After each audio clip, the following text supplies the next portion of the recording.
Imagine being told at the beginning of the school year that you were going to be told how much and how long you get to use the restroom daily. This happened at my high school. I have a hidden gastric issue that requires me to have to use the restroom more than the given limit on some days.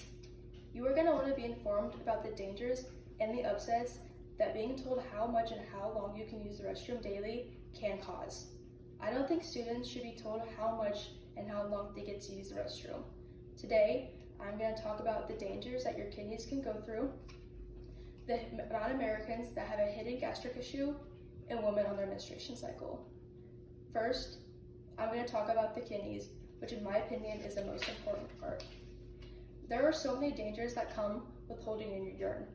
Students will hold in their urine to limit themselves from having to use all their passes a day. Some students are even embarrassed to have to use the restroom because of the long process it takes for them to just go. According to Dr. Rebecca Smith in March of 21 from Sharp.com in an article titled, "When You Ought to Go, You Ought to Go," she states, most commonly, if someone isn't able to urinate, the urine backs up and causes swelling of the kidneys, and this can cause damage. An infection can spread to the bloodstream and cause serious urinary obstruction.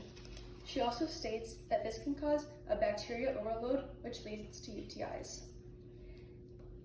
Now that you've heard this information, you and I should think twice before holding in your urine.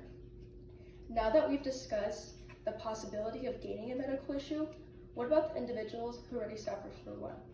I myself have a hidden gastric issue, and I have to use the restroom very frequently.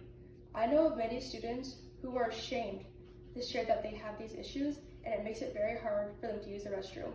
Sometimes when you have these hidden gastric issues, you don't have time to fill out a pass to use the restroom. You just have to go.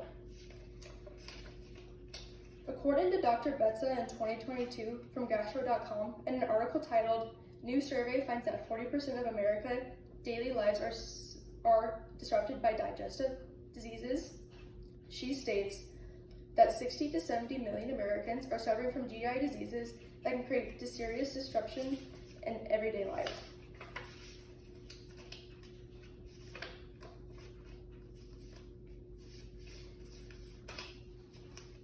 That is a lot of people who are suffering daily. Lastly, there are women now and in the future who have a menstruation cycle. Limiting to using the restroom is not showing a good example for the future women who are going to have a menstruation cycle. This can cause fear and embarrassment of having to go through something that's natural. Women now who are limited to the restroom can cause things like messes during their time of the month. According to science writers at HelloQ.com in May of 2018, in an article titled, "What's a Normal Period Flow?" they say the common amount of menstrual fluid loss per period is between 5 milliliters and 80 milliliters. This is a big difference. Each woman deserves their own accommodations during their time of the month that they can't control. In this speech, we discussed the possible issues that you can gain from holding in your urine, the amount of Americans suffering daily from digestive issues, and women during their menstruation cycle deserving the privacy that they need. These points lead to why I believe that people should not be dictated to how much and how long they use the restroom daily. There are too many risks and factors that lead me to say this.